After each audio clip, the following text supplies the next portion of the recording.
My guest today is filmmaker Dan Gildark, and we've asked him to discuss his creative process with us. Dan is the director of the horror film CTHULU, and his next horror film, Second Skin, is currently in development. Dan has traveled to war zones, including the former Yugoslavia, and spent 2 years at a Czech prison. When he returned to the United States, he put himself through film school in Portland, and now he's out in the streets again, making films. Welcome to the show, Dan. Howdy. How long have you been making movies? Ooh, about 20 years. Yeah. Yeah, a little over 20 years I've been doing production. What got you into it? Probably like a lot of kids, just grabbed a camera. It was actually a PXL 2000. I don't know if you remember those Fisher Price. Oh, it was a Fisher Price camera. Yeah, Fisher Price cameras in my early 20s, and was making films and short docs when I was younger. And just kind of got With that camera? With that camera, yeah. This is the camera, for those not familiar, where you shot on a cassette tape, an audio cassette tape, right? Right. Yeah, and it looked like a security camera footage. It was called a PXL 2000 because it was 2,000 pixels of information. That's what it was. Yeah. It had a great look. I know there's some people that actually continue to, they still use them today to do stuff. Yeah, it was a lot of fun. Yeah, did a few fun projects with that. But that was, so that was early on, and then kind of expanded, with that, and started making some short films with friends that were going to film school in Baltimore. Mm-hmm. And then, and then kind of got more into writing after that. Yeah. So I decided to pursue storytelling through writing and kind of focused on writing more, and then came out to Seattle in 91 and got involved with actually helped form an acting troupe in 91, and we did a lot of avant-garde plays. Oh, what was that? They were called the Boondogglers. We were called the Boondogglers. Oh, okay. Yeah. So it was there was all the French theater that was happening back in the early 90s. This was a great town for theater. So when you said you got it, you start pursuing writing. You're talking about novel, short stories. Yeah, plays? Eventually I was trying to work up to novels, but I was writing more short stories, and I was involved in the whole slam poetry thing. Oh, are you really? Don't tell anybody. So is that how you ended up in a prison? Yeah. We all got locked up. It was a part of the mime and slam poetry wars of the early 90s. Okay. It was pretty apocalyptic. Nice. Yeah. And then, what steered you back towards film, or what steered you into film? So I really got back into film. So I kind of went on this long journey with writing and with theater, and I went to Europe to really document the war, the Bosnian War, and really wanted to get to the heart of what was going on there, because I had always told myself when I was younger, studying about the Holocaust and genocide, that if there was anything ever like that in the world, that I would try to stop it. Mm-hmm. And here was genocide that was happening, right. And I, felt like a hypocrite that I wasn't doing anything. Yeah. And I was going through a kind of dark period of my life anyway, and then decided to go over and really find out what was going on and document it. Yeah. And I presume this is how you ended up in prison. It is, yeah. So I'm not going to get too much into how I ended up in prison, but the reasons why I ended up there were having gone through the war zone and trying to get to the next war zone. Yeah. So I had spent the last of my money buying food for a family in Croatia.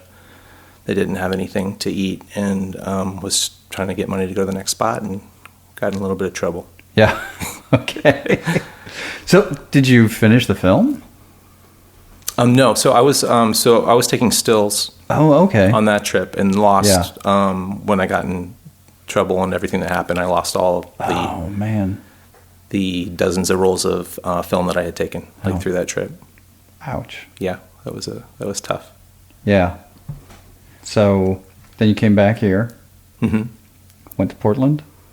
Yeah. So I came back to the States, and that's about the time I decided to move more to get back into film. Yeah. And so I came back to Seattle originally, but Seattle, the cost of living had really increased here, and I decided that Portland was feeling more like Seattle did in the early 90s. So I ended up going down to Portland and putting myself through film school there, and really focusing on film in a serious way. How was the film school there? It's great. It's a Northwest Film Center. Oh, yeah. Okay. Yeah. So it's part of the museum and part of the university there. And it was great. It was a great experience. Cool. Yeah. influences on your film career? Who have been the big names that have kind of steered you? There's been a ton of directors I admire, but I think there's one film in particular that really made me want to be a filmmaker, and it was Gus Van Zandt's My Own Private Idaho. Mm-hmm. And there's a scene in there where the main character is having an narcoleptic fit, sorry. Yeah. And he falls to the ground, and the image that you see is a barn like crashing out of the sky onto the road. And when that happened, it was just this beautiful visual image. And when I saw it, I was like, you could never write that. The only way to show this was to do it visually. Right. And it really like gave me a sense of the power of film.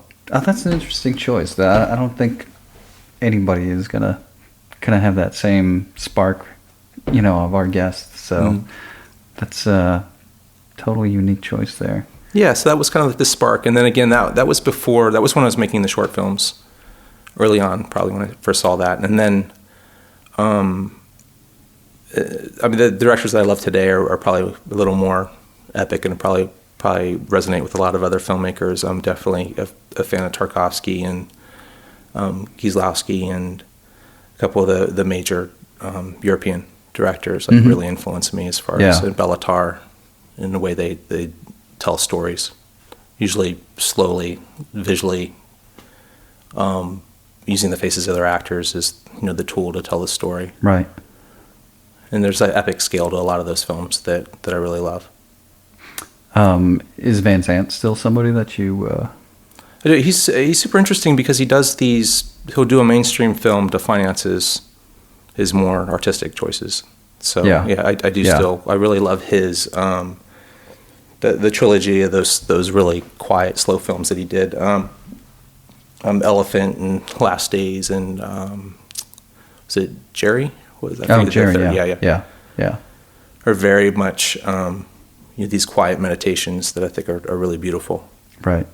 So I think he's constantly remains interesting as a filmmaker and what he's trying to do and trying to say. Mm-hmm. You've mentioned the pacing and stuff like that. What other kind of stuff excites you when you're watching a film? Well, definitely seeing things told in a different way.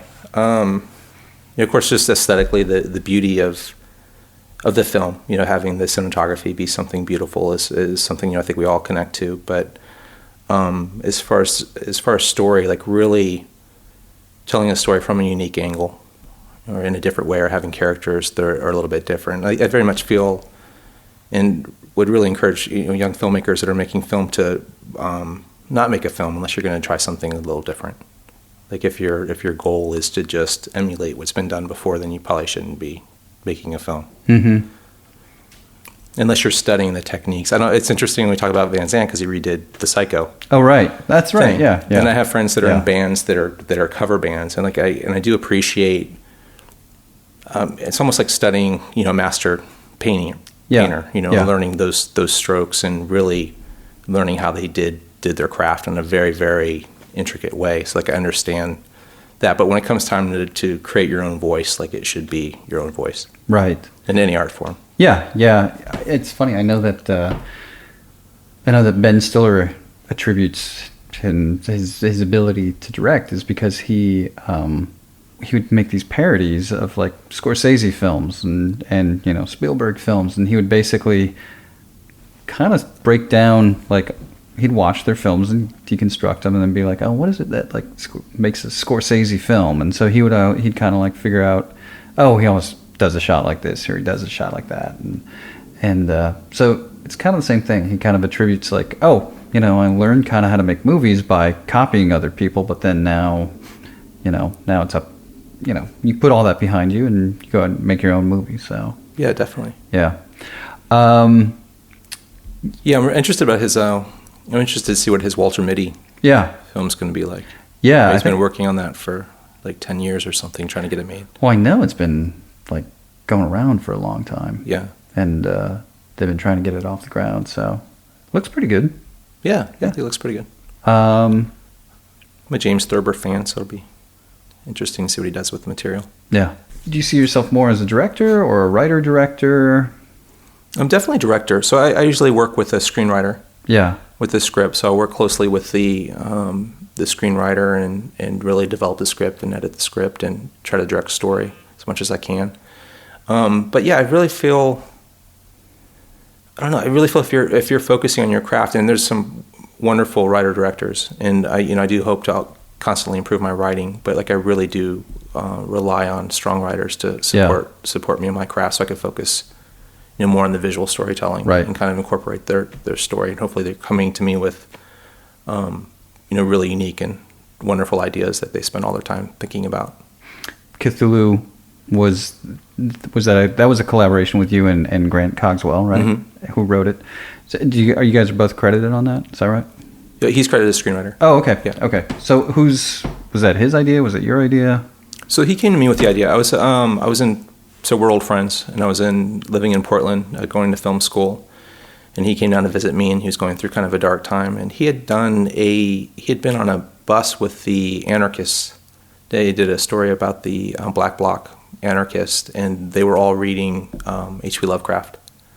Okay. And it really fit in with kind of the apocalyptic mood that was happening right then with us invading Iraq and all the things that were going on. So, so we kind of took that story and updated an H.P. Lovecraft story and made it more modern and of the times, and it just everything kind of clicked into place.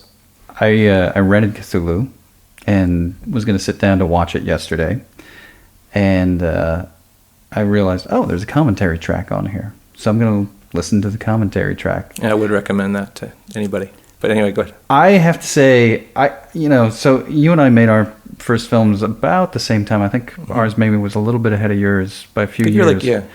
But when we did the commentary track for my film, I really wanted to just put stuff out there and just be like, look, here's where we screwed up, here's where we did okay, just try to give an honest assessment of the film.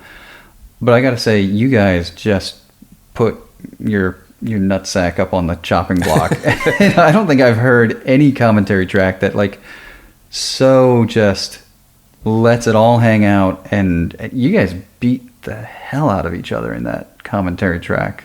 It was hard to listen to, in the sense of I really appreciated your honesty. I thought it was fantastic, but oh my God, you guys really went for it. Yeah, definitely wanted to make it a cautionary tale, for for filmmakers, and I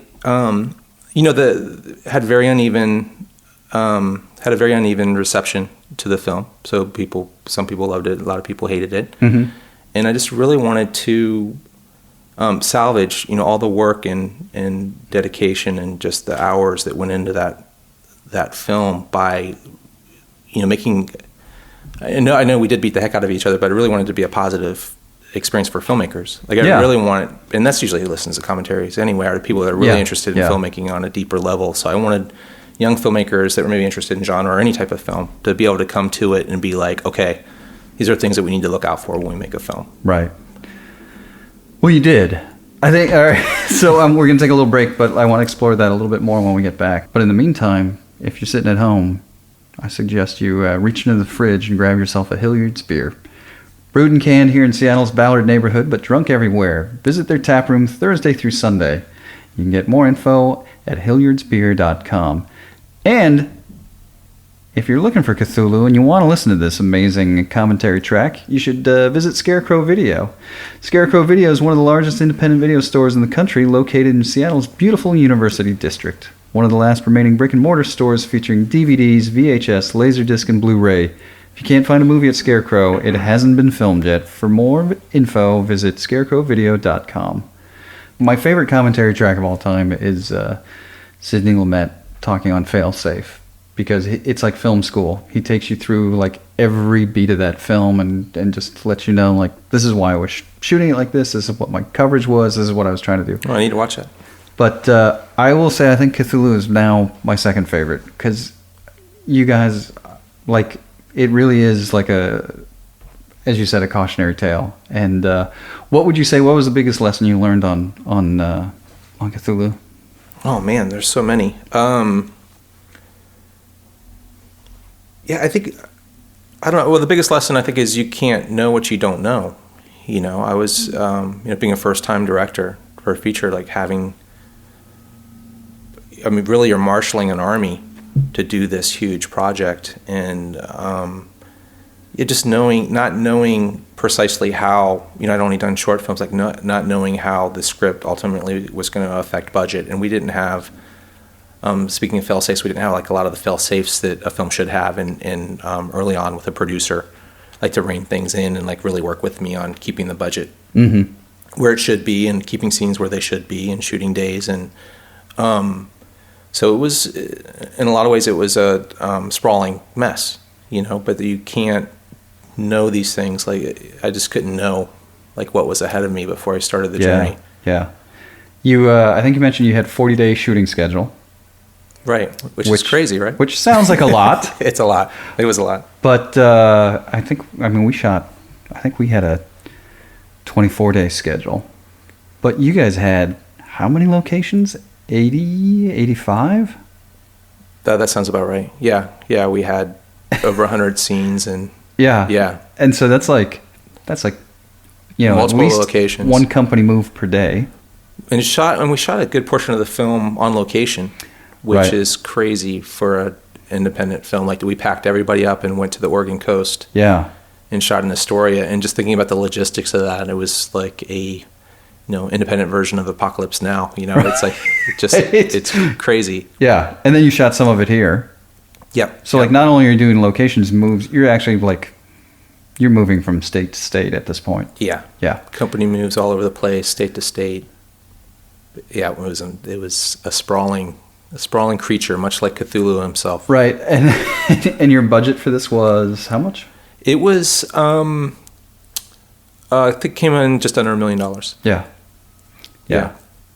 Yeah. So we, which is something else too. I mean, the original budget was $400,000, and it kind of, then we went SAG, and we're flying actors up and moving people around, and it ballooned.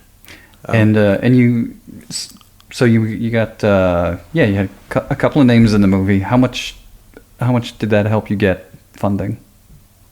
It absolutely helped us get funding. We probably wouldn't have got the additional funding if we hadn't had the names in the film. So, especially here, because we're so, and I think it's changed a little bit now, so talking about 40 shooting days, Lynn's shooting her films with 12 days of shooting, just to put it in perspective. Yeah. So it's, but at that time, it really helped people take the film seriously, that there were names attached. It'd be like, oh, you're making, because it's, especially with genre. It would be like, oh, you're making a horror film. Okay, that's interesting. And like, oh, we have a couple names. And then like, oh, it's a real film. Yeah. And so you said you started at 400,000, and then did the cast help you get that extra 600, or? Yeah. So, after we added the cast, then the actual working budget went up, and then we were over budget in the first half of the shoot. And then the second half of the shoot, we actually had a real producer and reined everything in, and I'm like really proud of how we shot the second half of the film. Yeah. So we were learning as we were going, like how to rein this all in. Right.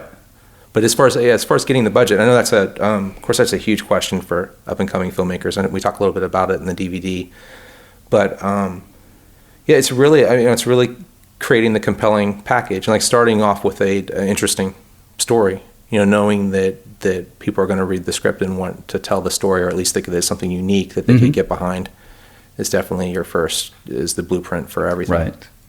And so, this is based, how much is it based on Lovecraft? Is it just sort of like I would call it a loose adaptation. Okay.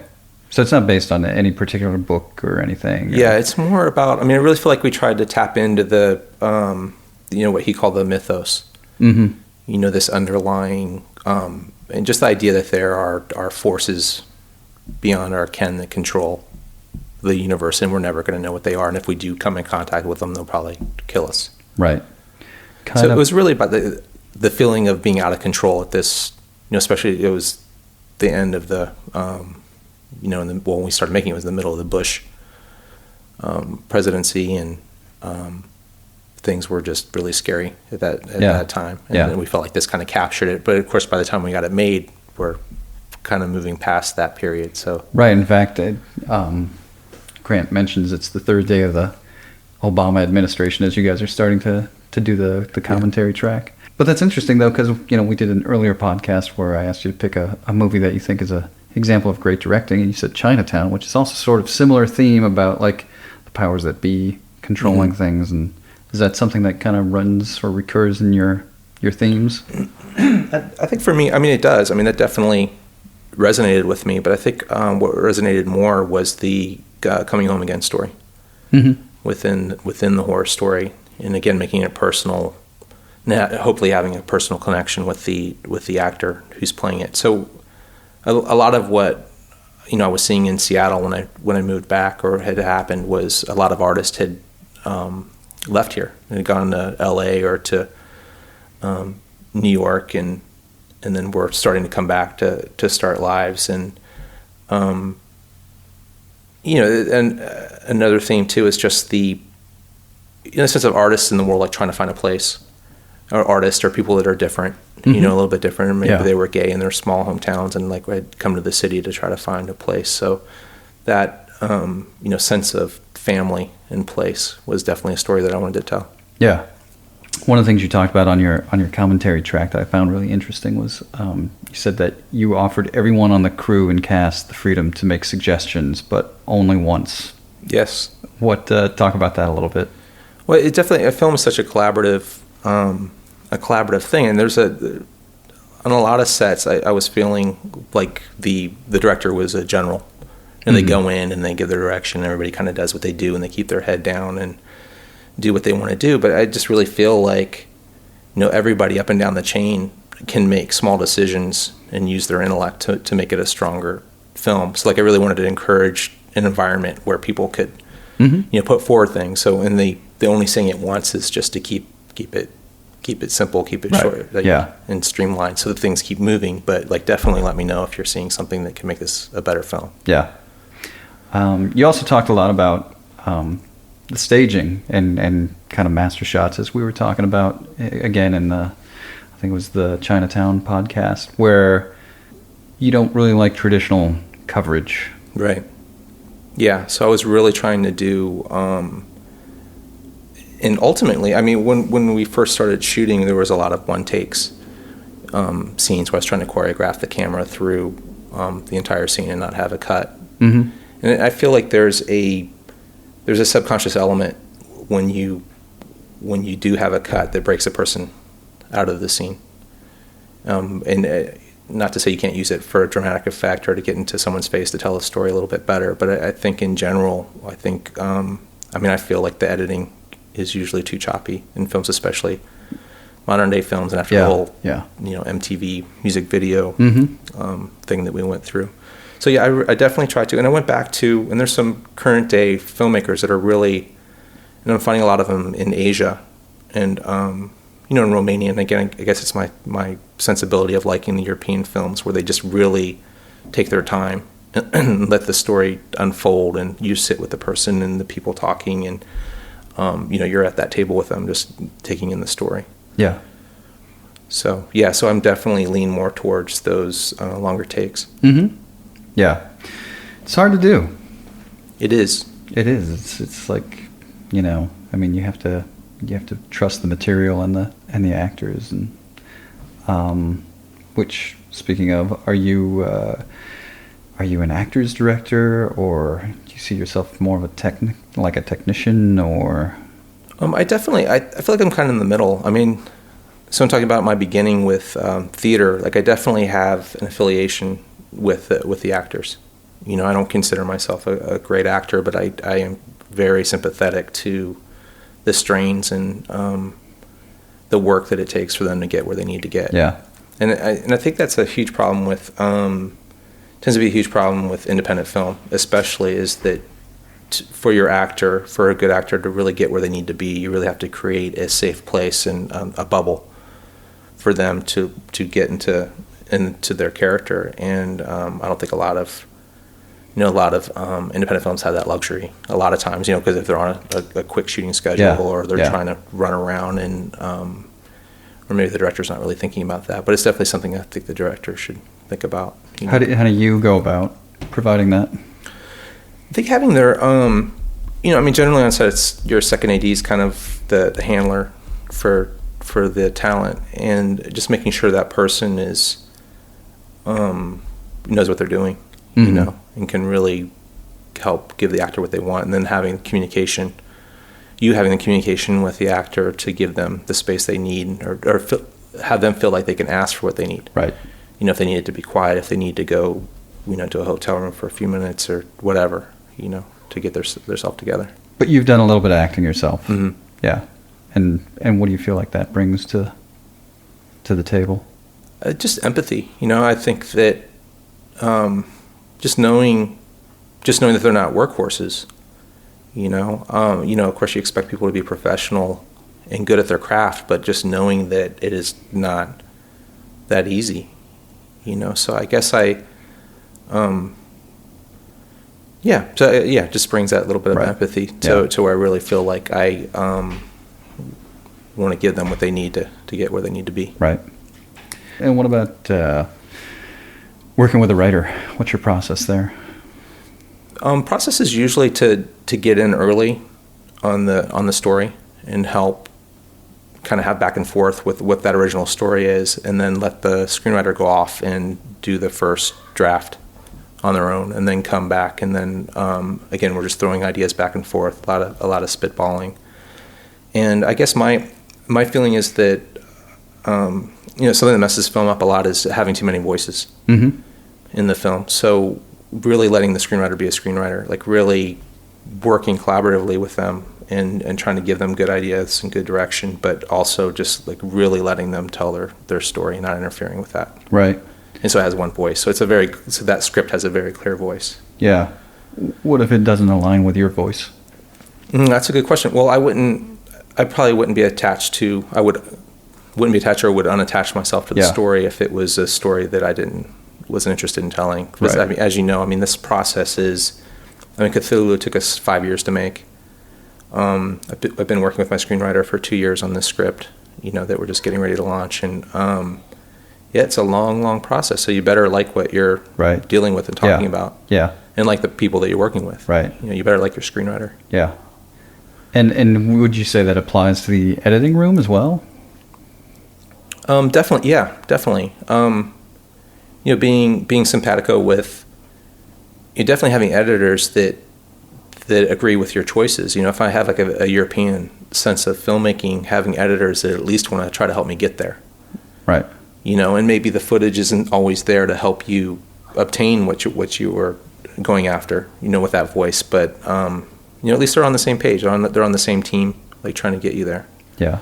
So, and you're in a room for a long time with an editor. Breaking that stuff down. So you better like your editor too. Right. I think that's a really, and again, like as far as process, like I really feel like that helps the filmmaking process. Like as a director, you should have a solid sense of editing. Like you don't have to be a pro at it, but like you should really have a sense before you shoot your film on how the film's going to be edited. Have you done it? You've done a little bit of editing, I assume, or in film school and after, just the noodling around. But I like to think I have an idea how it flows. Yeah, I think that's important. I think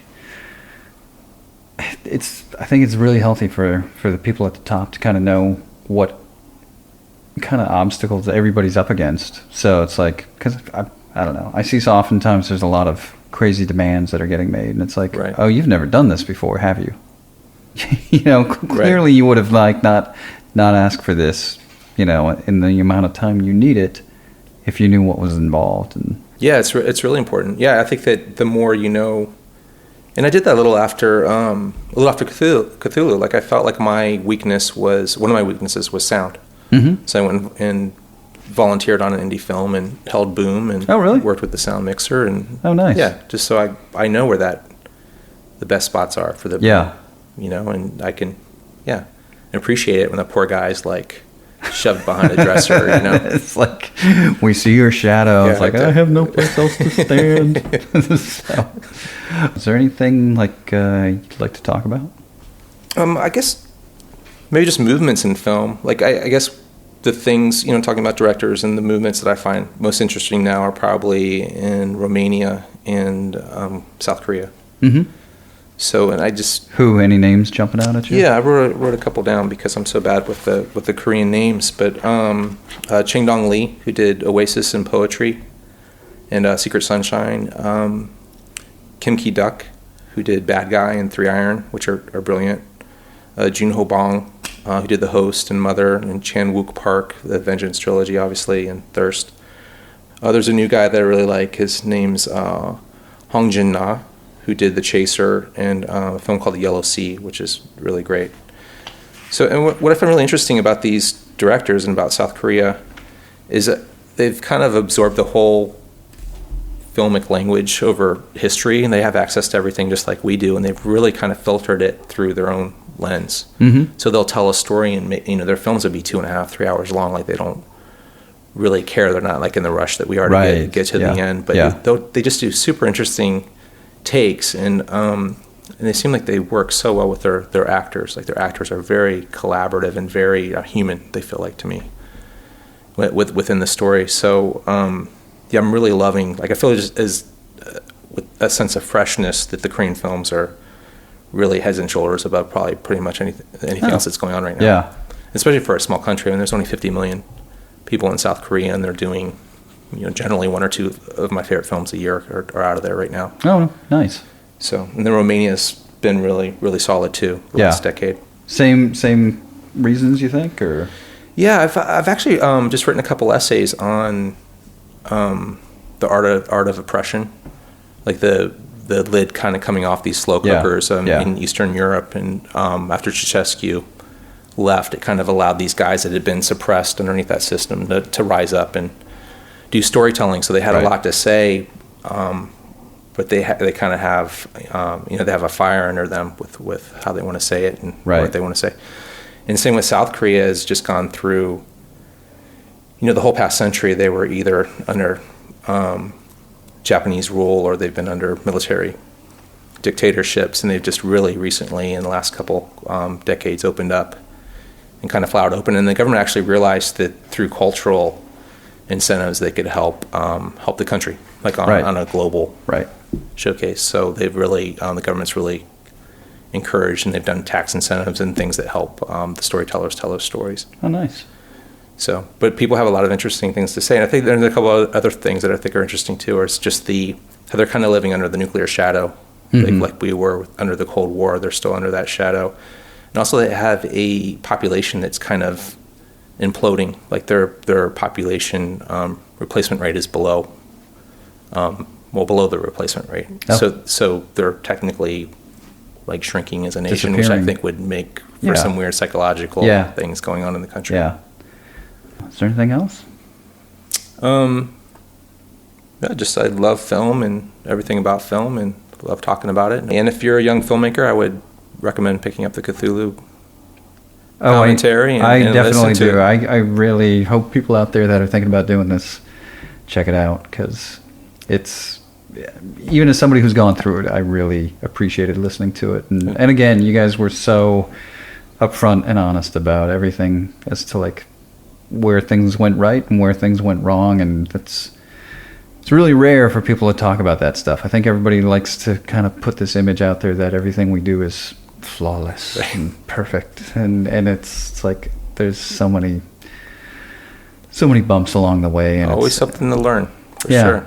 I remember, what was I watching? I was watching some making of what was the Scorsese film, Gangs of New York, and he was lining up a shot, and he was like, "Oh yeah, this is the shot right here," and he's like, "Oh, it's just we'll have to like lower or raise the windows because there's like a bar that's right in the way of her face," and the cinematographer said like, "Yeah, or we can raise or lower the camera," and he was like, Right, we can do that too. It was so nice to see like a guy with so much experience to kind of like space out and forget like there's other solutions to it. But you think everybody knows all the answers, and we're only seeing the good stuff by the time it's done. So it's such a fun process. I mean, just really, I mean, the fun I had making that film and just surrounding yourself with other artists, you know, and allowing, and as a director, like my main goal is to allow them to be artists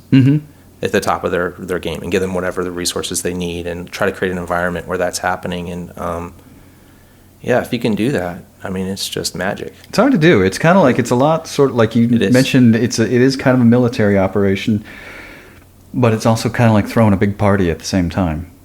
And it's kind of you feel it when everybody's on the same page and things are clicking. It's you know, the whole is bigger than the sum of its parts. It just becomes this magical thing.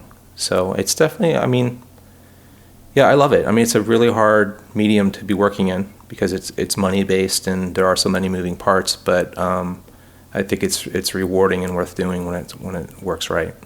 Cool. Well, thanks, Dan. Yeah, thank you. And I also want to thank our sponsors today, Hilliard's Beer and Scarecrow Video. And until next time, remember, it's never too late to start thinking about the past.